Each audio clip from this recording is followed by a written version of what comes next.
This is Danny Flexen and Joe Lee. Welcome you to the latest edition of Boxed In, where we categorise a set of boxers. And this week, following on from the recent couple that we've done, it's Fight Camp Week 3.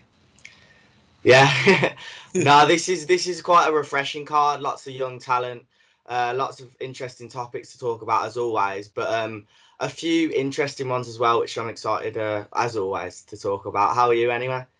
I'm good. I'm good. Good, Raring to good. go. Of People that course. haven't seen it before, we place the different fighters into one of three separate categories. You've got hot prospects, improvers, and non-movers.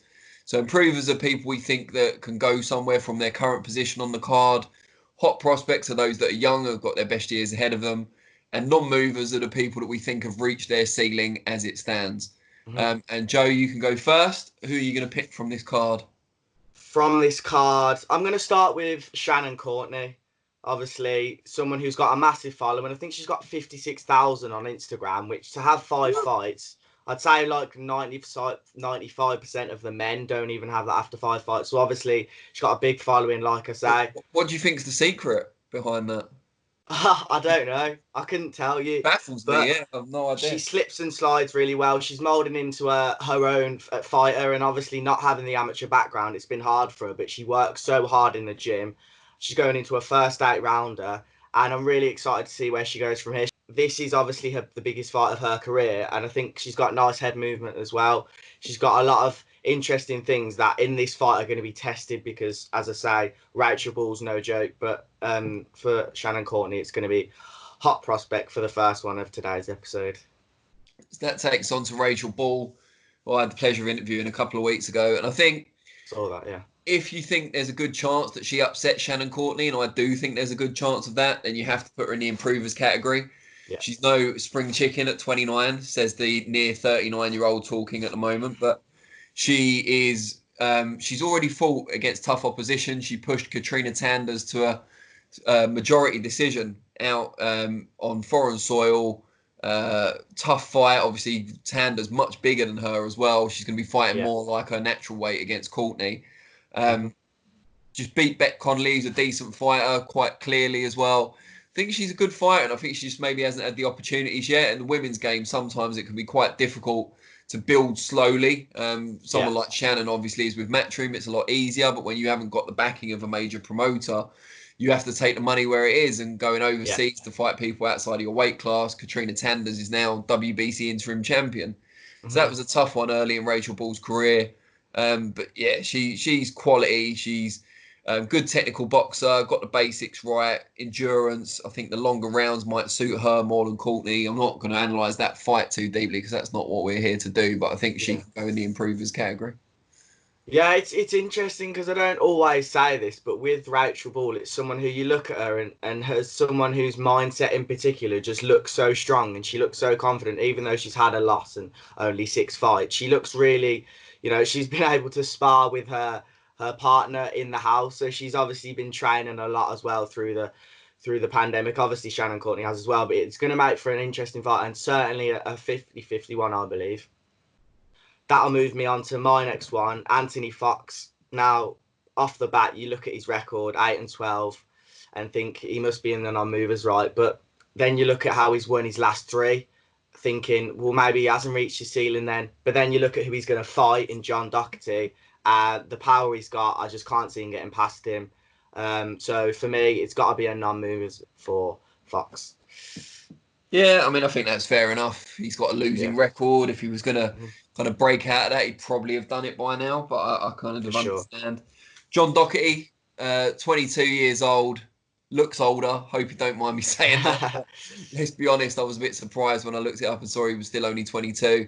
8-0, I think. If Yeah, I yes, he check my is. notes, he's what, 6 stoppages? Yeah, six Yeah. stoppages. Big puncher, good technically, was a good amateur as well, in a good gym.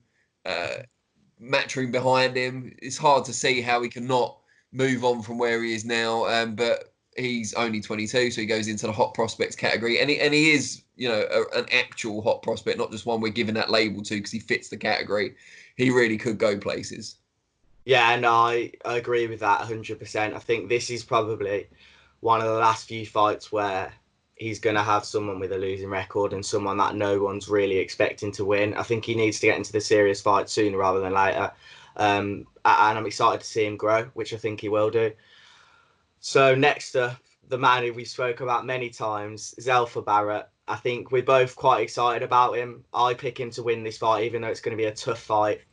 He slips and shoots so well. He's such a great technical boxer. Obviously, he's lost to oh, I've got it in my head. Don't say it. Don't say it. Ronnie Clark was a big loss. A lot of people thought that'd be the end of his career, but he's come and won his last four since then.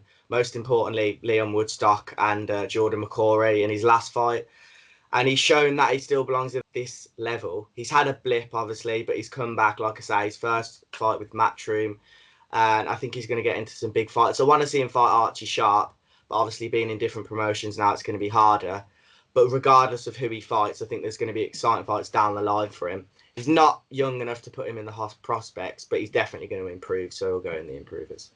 All right, so I've got Eric Donovan then, Yeah. who's such a lovely guy, turned his life around. He's a great amateur, fought in the WSB as well. I think he could give Barrett a lot of problems. He's really motivated for this fight. But ultimately, is he going to do enough to beat Barrett on a Matchroom show? I'm not sure. The age he is now, he turned pro quite late on. Yeah. Hasn't had a lot of opportunities. I mean, this is his kind of golden opportunity, and if he can make the most of it, then maybe he can go a bit further. But I think if I had a gun to my head and had to pick, I'd probably opt for Barrett, which means I think I'll have to put Donovan reluctantly, because he is such a great guy, in the non-movers category. Yeah, no, it's an interesting one there. But if you look at his next opponent, obviously it makes a fair choice. And I'll go on to Nav Mansouri, who, well, he's been fighting since 2009, so he's certainly not going to be a hot prospect. No. But he's had a 2-year injury in the midst of all that. He hasn't fought in England for a while, but he's lost 2 of his last 3.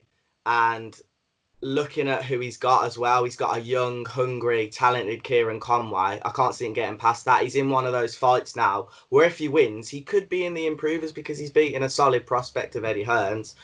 But I don't see him getting past such a, like I say, a hungry Kieran Conway who's been tested, he's been defeated, and he's at that stage now where he's just full focused on boxing, and he genuinely looks like he's going to push on a lot from here. So even though you're picking Kieran Conway, I'm going to put Nav Mansouri in the non-movers, and then obviously you can let the people know where you're going to put Conway. Yeah, I mean, Conway's 24. He has to go in the hot prospects category. I'm not going to hold everyone in suspense. It's interesting because he's impressed probably the most in the 2 blemishes on his record. In the split decision defeat to Derek Asazi, the eventual winner of the Ultimate Boxer tournament, over just 3 rounds. And the draw with Ted Cheeseman, the British super welterweight title, that stands out because of just how well he boxed. He showed it a bit of everything: movement, fast hands, grit and determination as Cheeseman came back into it as well. So tough guy, right mentality. He'll want to be the first male British champion from Northampton. Never had one. Or first world British champion from Northampton, because there are no female British titles. So Chantel Cameron, obviously also from Northampton, and will probably be the first world champion from that town. Or is it a city? No, it's a town, Northampton Town Football Club, isn't it? Yeah. Anyway, that aside, so he'll want to become the first British champion from Northampton. Alan Bosworth in the past obviously came close, but didn't quite get over the line. I expect him to look good against Mansouri, who, as you pointed out, has not been most active of late and is kind of a domestic level gatekeeper these days. And then he'll need to get the opportunities to move on from there. But 24, he's still, there's plenty of upside to Kieran Conway. Yeah, for sure. That's one that, like we say, and he's had the blips before, and he's come out stronger the other side, and I think he's got some exciting fights ahead of him other than Nav Mansouri, just down the line in general over the next year, hopefully. So on to the main event, Felix Cash, I'll be picking, and he's obviously just come off a fantastically entertaining fight against Jack Cullen. Probably one of the fights of the year, top 5 maybe. And he really impressed me that he's got a nice left hand, a nice short right. He's got a nice hard right hand as well. His right hand impresses me. But most importantly, it's the level that he's at. He's at Commonwealth at the moment. And with his opponent, obviously he's been at that world title level, but he hasn't come up. He hasn't come out on the other side victorious. So it's going to be an intriguing fight. Can Cash hang with these sorts of guys? I think he can, and I think he's got more to prove in him than Wellborn does. I'm not sure he could get to world level, but certainly European. I think Cash could have a ceiling there. But as it stands, I put him in improvers. Yeah, it's a good pick. I mean, he's a good gym as well, and Yeah, just says all the right things. He's got the right attitude. yeah, definitely. Jason Wellborn might be the hardest one to categorise out of all 10 of these. I mean, he's been at world title level, Yeah, and he's looked really good at British title level. He's not really mm, had those in between fights, which I think has been a big problem in his career. I think he looked great at British title level, those 2 wins over Tommy Langford at middleweight, yeah, and then dropped down to super welter for the first time in a while, which is a weight that's probably better for him. hmm, And lost, of course, to Jarrett Hurd after giving him problems early on. And no disgrace there, but it was such a leap from Tommy Langford to Jarrett Hurd, and that's no disrespect yeah, to Langford, but it is a mm, massive chasm. And yeah, got found wanting, and really he could have come back and had kind of European or fringe world level fights just to see for sure where he was, and he didn't. He went in that domestic level fight with James Metcalf, yeah, lost with body shots. A recurring theme in Wellborn's career. He's been taken out by body shots in over half of his defeats, I think. Which mm, I think I saw that when I was preparing to interview him before. I'm not sure yeah, how impressed he was with that fact, but um, yeah, he's a good guy. He's industrious. He's got the basics down. He always trains hard. But he's got businesses outside of boxing. He's doing pretty well. I'm not sure he yeah, really needs to box necessarily anymore. He's taken this hmm, opportunity because obviously Felix Cash, Matchroom, television show, Sky Sports, who wouldn't take exactly. it? But back up at middleweight, he's not fighting a Tommy Langford. He's fighting a really big middleweight with a big punch as well Yeah, and well schooled. And I don't think he'll get the job done. I think he'll probably be taken out inside the distance. And I think realistically, he could still get other fights at domestic level, but it is that domestic kind of gatekeeper level if you lose to Metcalf and Cash in consecutive fights. So I think we're going to have to say non-movers for Jason Wellborn. yeah. To be honest, I want an entertaining fight more than anything. With this fight card in particular, actually, there's loads of fights that I just see and I just think I just want entertaining. Because Yeah, on the other fight card, you see there's certain narratives that could be played out if certain people win. But with this card, I just see some great fighters, and I just want to see great fights. To be honest, so yeah, it's going to be an interesting one week 3. yeah. I mean, I think Courtney and Ball, Barrett and Donovan are both really good competitive Mm, fights. I think they're two of the more likely fights to result in upsets over the yeah, whole fight camp series, or at mm, least significant upsets. Do you know what I mean? A lot of people think yeah, Eggington might beat Cheeseman, but he's not a massive underdog. They're quite nah, close odds anyway. But I hmm, think those two, Eric Donovan and Rachel Ball, are the two with the best chance to spring upsets. So we'll have to wait and see. But yeah, let us know what you think in the comments below. Who have we put in the wrong place? Who do you mm, take umbrage against? yeah, And we'll be back next week to do Fight Camp Week 4, the pay-per-view show. Headline by yes, Dillian White can't wait for against that one. Alexander Povetkin. So it'll be interesting to see where everyone gets put in that one. Yeah, enjoyed it as always, and we'll see you all soon.